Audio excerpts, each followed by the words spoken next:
Hello friends, हम लोग देखेंगे हिस्ट्री का पेपर। हिस्ट्री का पेपर है, ठीक है, सेमेस्टर 5 का, ठीक है, 5 सेमेस्टर का है। क्वेश्चन आंसर किस टाइप से पूछे जाते हैं वो हम देखेंगे, ठीक है। तो सबसे पहले क्वेश्चन आंसर में क्या पूछे जा रहे हैं, ग्रुप ए, यहाँ पे है ग्रुप ए यानी कि खंड ए। इसमें टोटल कितने प्रश्न पूछे जाएंगे, 10 पूछे जाएंगे ऑब्जेक्टिव, ठीक है, जिसमें से 1-2 नंबर के होंगे, टोटल 20 मार्क्स के होंगे। पहला क्वेश्चन से बंगाल में अस्थाई बंदोबस्त किसके द्वारा लागू की गई थी। तो एक है Lord Cornwallis, Lord Wellesley, Warren Hastings, Lord Dalhousie. तो इसका सही ऑप्शन हो जाएगा लॉर्ड कॉर्नवालिस। इनके द्वारा अस्थाई बंदोबस्त लागू की गई थी। उसका दूसरा क्वेश्चन है 1857 की क्रांति के समय भारत के गवर्नर जनरल कौन था।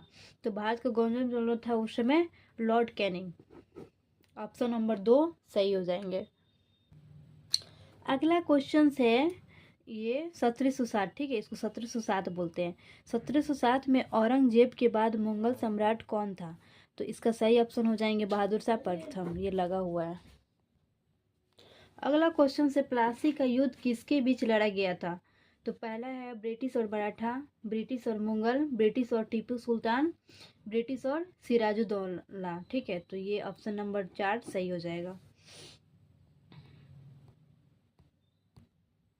अगला क्वेश्चन पूछा जा रहा है किस संधि में प्रथम अंग्ल मराठा युद्ध को समाप्त किया गया।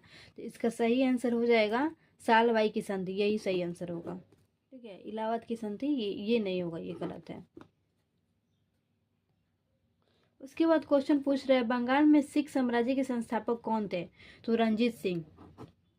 ऑप्शन नंबर 2 इसका सही उत्तर हो जाएगा। उसके बाद पूछ रहा है किस समाज सुधारक ने ब्रह्म समाज की स्थापना की थी। तो पहला है राजा राम मोहन राय, दूसरा है स्वामी विवेकानंद, तीसरा है ईश्वर चंद्र विद्यासागर, दयानंद सरस्वती। तो ये चारों में से सही उत्तर हो जाएगा राजा राम मोहन राय। इन्होंने क्या की थी, ब्रह्म समाज की स्थापना की थी, ठीक है। अगला क्वेश्चन है 1831 के कोल विद्रोह का नेतृत्व किसने किया था। तो वो बुद्ध भगत ने किए थे, ठीक है।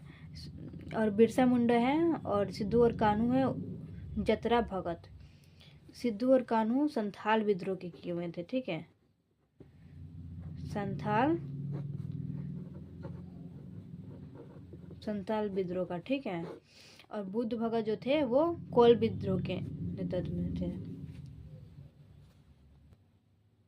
अगला क्वेश्चन पूछ रहा है 1857 की क्रांति को किसने प्रथम स्वतंत्रता संग्राम कहा था।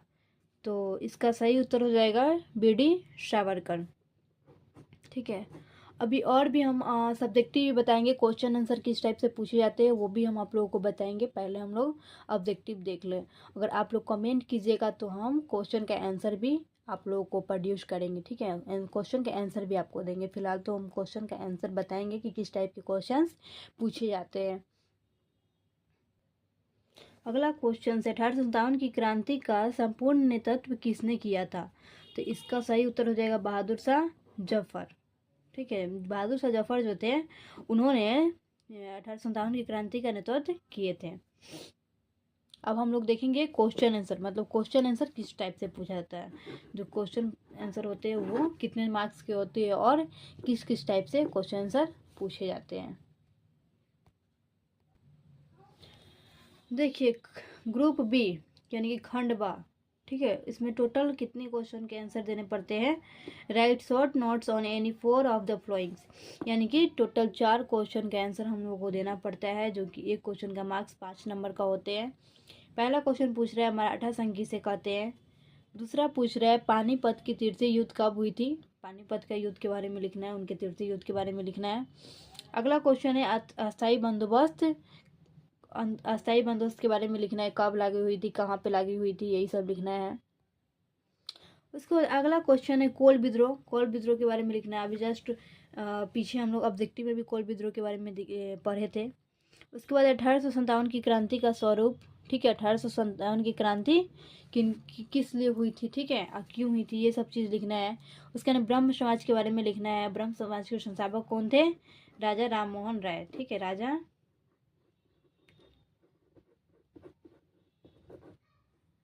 राम मोहन राय।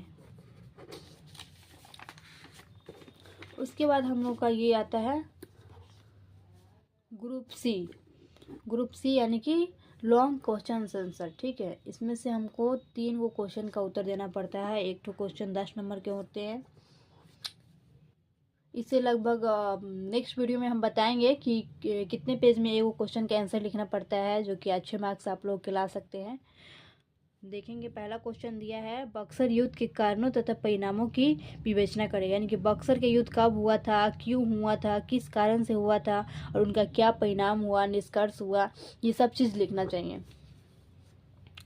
उसके अगला क्वेश्चन है टीपू सुल्तान की जीवनी एवं उपलब्धियों का वर्णन करें। उसके बाद अगला क्वेश्चन है 19वीं सदी के भारतीय पुनर्जागरण में राजा राममोहन राय के योगदान की विवेचना कीजिए। अगला क्वेश्चन पूछ रहे हैं महाराजा रंजीत सिंह की जीवनी एवं कार्यों का मूल्यांकन करें। उसके बाद है क्वेश्चंस अस्थायी बंदोबस्त से आप क्या समझते हैं, इसके गुण एवं दोषों का वर्णन कीजिए, ठीक है। पॉलिटिकल साइंस का भी क्वेश्चन हम डाल चुके हैं, आप लोग देख सकते हैं, प्रीवियस क्वेश्चन सब है। पॉलिटिकल साइंस का भी मैं डाल चुकी हूँ, ये हिस्ट्री का पेपर है और भी मैं दूसरा डालने वाली हूँ, आप लोग देख सकते हैं।